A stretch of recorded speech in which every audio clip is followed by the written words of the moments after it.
최근에 삼성의 위기가 조금 있죠. 관련해가지고 이재용 회장이 직접 전면에 나서가지고 경영진을 굉장히 강하게 질타했는데 발언들을 조금 정리를 해보면은 30개 대표 기업 중에 24개가 새로운 혁신 기업에 의해 무대에서 밀려났다라고 하면서 사실상 삼성이 경쟁에서 도태가 되고 있다는 현실을 인정하는 발언을 했습니다. 개인적으로 위기를 회피하거나 숨기지 않는 거는 이건희 회장 때부터 이어져온 삼성의 중요한 DNA인 것 같긴 해요. 그리고 죽느냐 사느냐 하는 생존의 문제라고 하면서 강한 위기의식을 다지는 발언을 했습니다. 또 이렇게 된 원인에 대해서는 초심을 잃고 안일주의에 빠졌기 때문이다. 이런 식으로 규정을 한 것 같아요. 마지막으로 이 위기를 극복할 전략으로 눈앞의 이익을 쫓지 말고 미래에 투자할 것을 주문을 했습니다. 특히 기술 투자를 거듭 강조했어요. 첫째도 기술, 둘째도 기술, 셋째도 기술 이런 식의 발언을 했거든요. 이게 90년대 당시에도 삼성이 위기에 있을 때 이건희 회장 임원들 앉혀놓고 아주 강하게 위기를 의식하면서 노골적으로 주문을 한 적이 있거든요. 마누라 자식 빼고 다 바꾸라고 하면서 이때가 생각난다는 분들이 많더라고요.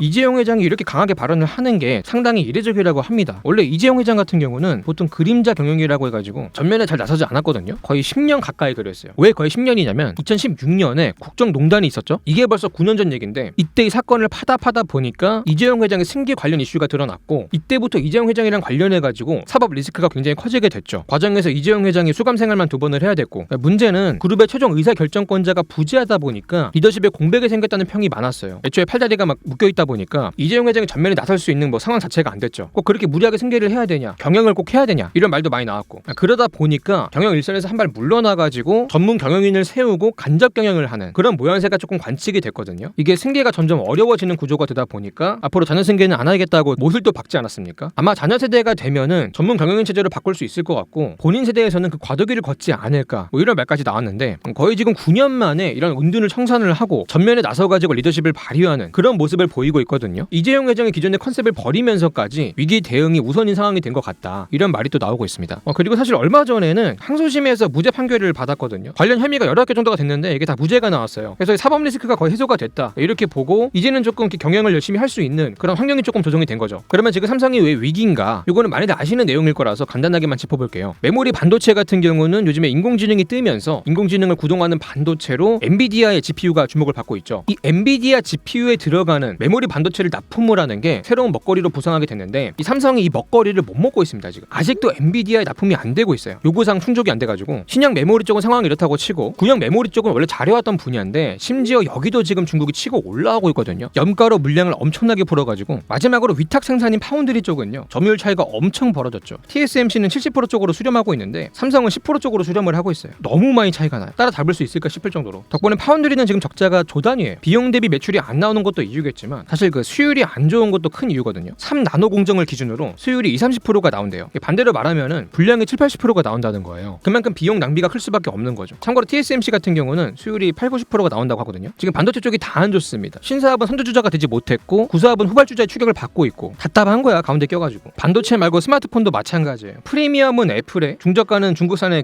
샌드위치를 껴가지고 그 서버의 빵 사이에 건더기가 됐습니다. 그 점유율 방어가 잘 안 되고 있어요. 이런 위기가 조금 더 표면화가 된 게 작년 4분기 실적이었죠. 시장의 전망치를 한참 밑돌게 나왔어요. 삼성 요즘에 안 좋으니까 이 정도밖에 안 나오겠지 이렇게 전망을 했는데 그것보다 안 나온 거죠. 내부 분위기가 좋을 수가 없겠죠. 내부적으로도 불만이 많은데 특히 성과급 산정 방식이 불합리하다. 경쟁사에 비해서 성과급이 조금 적다 해가지고 말이 조금 많지 않았습니까? 여기에 임직원도 고령화가 되다 보니까 조직 문화도 젊은 직원들이랑 조금 안 맞게 되고 있고 또 리더십이 공백이다 보니까 경영진들이 관료주의나 보신주의에 빠진 것 같다. 이런 평가도 나왔고요. 이렇게 내부적으로 불만이 쌓이면서 인재들이 이탈을 많이 하고 있다고 하더라고요. 작년 12월에 월별 퇴사자 수가요 역대 최고로 많았다고 합니다. 이 인재들이 고스란히 경쟁사로 유출이 되고 있겠죠. 국내에서는 하이닉스로 많이 빠지고 있고 국외로는 엔비디아로 많이 빠진다고 하더라고요. 얼마 전에는 중국으로 인재가 빠지면서 기술 유출까지 적발된 사례가 있지 않았습니까? 이렇게 내부의 불만이 인재의 유출로 이어지고 이게 삼성 경쟁력의 악화 그리고 경쟁사 경쟁력의 강화로 이어지고 있다. 내부 정비가 필요하다. 이런 지적이 있습니다. 사실 문제가 지금 내부에만 있는 것도 아니에요. 대외적으로도 여러 가지 문제가 있어요. 특히 미국의 정권 교체가 악재가 될 수 있다. 이런 우려가 많은데 바이든 정부 때 미국의 반도체 공장을 짓는 대신에 보조금을 받기로 한 게 있잖아요. 트럼프가 이걸 왜 줘야 되냐고 하면서 보조금을 축소하거나 없애려고 하는 느낌이 있거든요. 미국의 공장 지어봐야 인건비나 비싸지 보조금까지 뭐 좋을 거 하나 없는 거 반강제로 지은 건데 보조금까지 이렇게 못 받게 되면 손해가 상당한 거죠. 그리고 지금 트럼프가 관세도 엄청 때리고 있는데 반도체는 자기들한테 필요한 거니까 제외를 시킨다고 이렇게 말을 했다가 다시 또 이게 추가를 할 수 있다고 이렇게 말을 바꿔가지고 지금 골치가 굉장히 아프게 됐습니다. 변수가 너무 많아요. 방정식이 너무 고차 방정식이에요. 그리고 스마트폰이나 가전 같은 경우도 아직까지는 고관세가 적용될 전망이라서 미국에 팔기가 조금 힘들어질 수 있어요. 그만큼 미국에서 발생하는 매출이 줄어들 수 있는 여지가 조금 있는 거죠. 특히 문제가 삼성전자의 제일 큰 고객이 미국이거든요. 작년 매출의 40%가 미국 시장에서 나왔어요. 지금 제일 큰 시장에서 문제가 생긴 거예요. 특히 스마트폰이나 가전제품 같은 경우는 상당수가 중국이나 베트남 공장에서 만들고 있거든요. 때문에 수출 같은 경우도 중국이나 베트남에서 해야 돼요. 당연히 관세도 중국이나 베트남 관세가 적용이 되고, 문제는 트럼프가 이번에 관세 발표를 한 걸 보니까 중국이나 베트남에 유독 높은 관세를 이렇게 때린다고 발표를 했다는 거죠. 중국은 34%, 베트남은 46%라고 했는데 그만큼 미국 수출이 조금 더 어려워질 수 있습니다. 다만 얼마 전에 트럼프가 또 말을 바꿔서 베트남은 무관세를 적용할 수도 있다, 뭐 이런 식으로 말을 했거든요. 뭐 이렇게 되면 좋긴 하겠지만은 지금 자꾸 말을 바꾸니까 정신이 없습니다. 그리고 미국에 추가로 공장을 건설해야 되는 압력을 받을 수도 있어요. 지금 트럼프가 엄청나게 관세를 때리면서 관세 내기 싫으면 수출하지 말고 미국에 공장을 지어다가 직접 미국에서 만들고 직접 미국에다 팔아라. 그러면 이건 수출이 아니고 내수가 되니까 관세를 안 해도 된다, 이런 식으로 나오고 있어요. 아니 그 전에 공장 지은 것도 보조금 받기로 했는데 못 받게 돼가지고 골치가 아픈데 추가로 또 공장을 지으라고 나올 수 있어가지고 애지간한 상황이 아닌 거야.